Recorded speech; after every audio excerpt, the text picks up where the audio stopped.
on Acast and wherever you get your podcasts. This is Rebalance with Kamal Santamaria.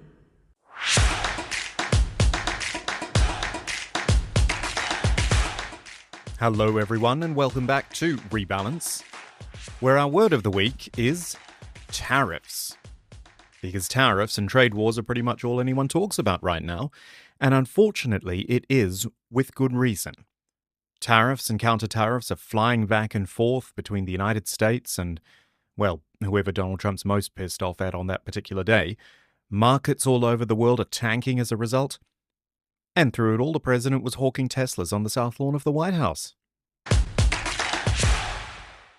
It kind of makes your head spin sometimes, but what always sticks in my mind is that everything we're seeing, all this chaos, is self-inflicted. The world is a difficult enough place to do business at the best of times, but what we are seeing so far in 2025 is a US president and his administration who seem to want to make it even tougher. Rebalance with Kamal Santamaria.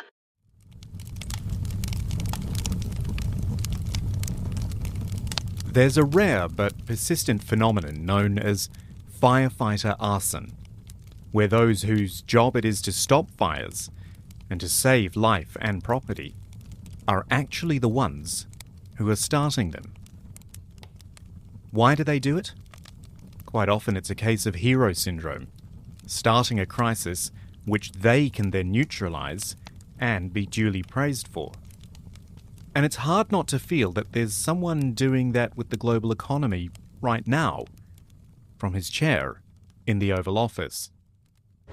Good afternoon. We're coming on the air now with news from Wall Street. Want to take to the floor of the stock exchange. There you see the Dow down more than 1,000 points. We are seeing the result of an intense sell-off today. Some people will call it the fear gauge on Wall Street. And today, that gauge of volatility spiked 75%. The week starting with another major sell-off. The Dow losing nearly 900 points, shedding 2% of its value.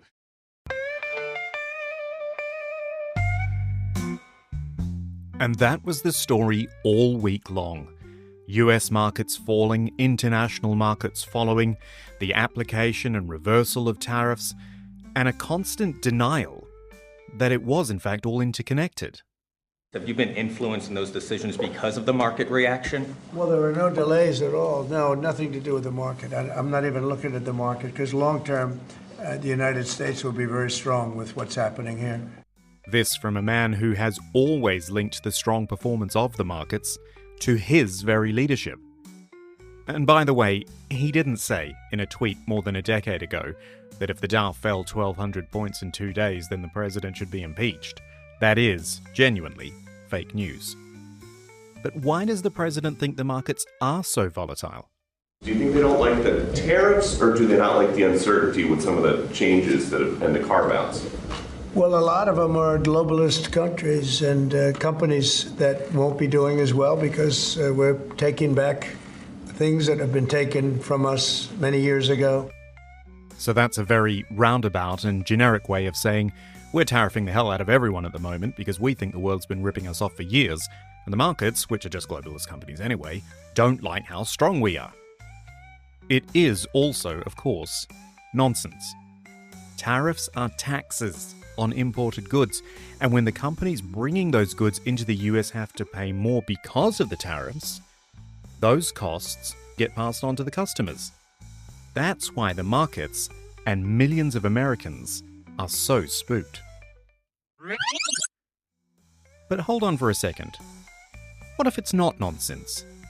See, when rebalancing the news, we listen to other perspectives, but we also consider if they might just be right, or, at the very least, if there's some method to the apparent madness. So listen to this moment of, perhaps, rare clarity.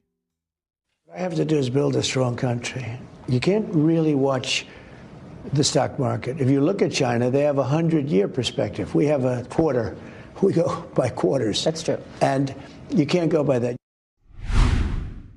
So Trump's going big picture, which is often just an easy way to deflect from the current situation.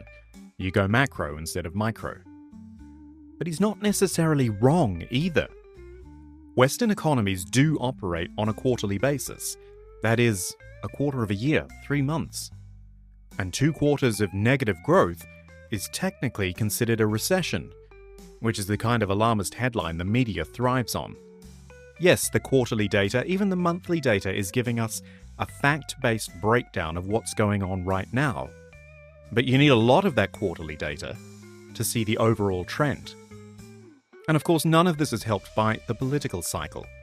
Elections in the US are every 4 years, which means you can't really plan beyond that. Think about how Trump's undoing everything Biden did, and how Biden undid everything Trump did, and before that, how Trump undid everything Obama did. How can there be a long-term economic vision when the direction keeps changing? Maybe it sounds like I'm advocating for Chinese-style rule. For the record, I'm not. But you can see how it works in their favor. That 100-year plan Trump talked about? Michael Pillsbury wrote a book called The 100-Year Marathon, China's Secret Strategy to Replace America as the Global Superpower. He published it in 2015, with a belief that China would surpass the US by the year 2049. Less than 2 years ago, he was already reconsidering that. I underestimated how fast they would surpass America in various indicators. The Heritage Foundation actually next month is going to come out with a list of indicators where China has already surpassed America. When the Chinese launched a round-the-world hypersonic missile, we can't do that. We were quite certain China could not do that. When they went to the far side of the moon, we can't do that. We were surprised that China could do it. In the number of biotech areas, China has already surpassed us. So I underestimated 2 things. One was the progress of China. The other was I thought a coalition would form both inside America and around the world that would slow China down. Now he's right, there's been no formal or even loose coalition of that sort, but that's because most countries appreciate that taking on China to that extent isn't realistic. 31% of the world's manufacturing happens in China. You can't just suddenly turn away from that and expect your economy to stay afloat. But that is what Trump's tariff economy is based on, making imports unreasonably expensive so that manufacturing has to be done in the US, thus creating jobs and strengthening the economy. And again, he's not necessarily wrong. The idea has merit, of course. It puts, dare I say, Americans first. But it's a big, long-term idea, and in today's world it is unrealistic. Here's an example. Lumber, that is wood for building houses. The clip I'm going to play you is from a month ago, before tariffs on Canada went into effect, and it's by Fox Business reporter Kelly Saberi in Chicago. And I'm just going to let it run, because it is as clear and effective an explainer as I have heard on this subject anywhere. Canada is the world's largest exporter of lumber, and the United States is majority source for the soft wood that they use in home building. This product already has a 14.5% duty on it, implemented by the Biden administration back in August. So if the 25% tariff is eventually implemented, that would raise the total tax to 40% on the imported lumber that comes from Canada.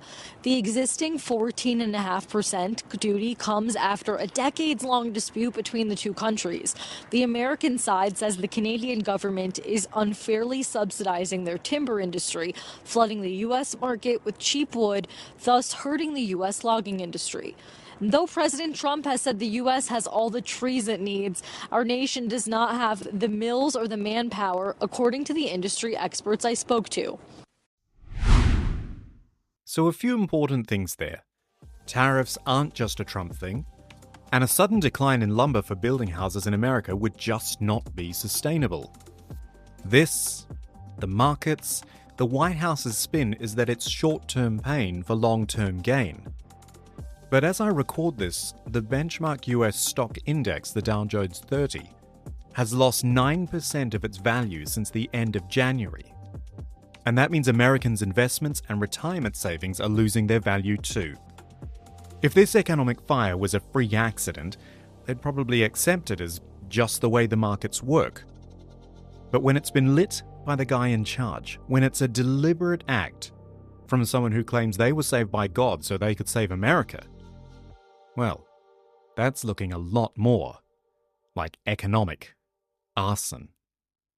The Balance. Journalism without agenda.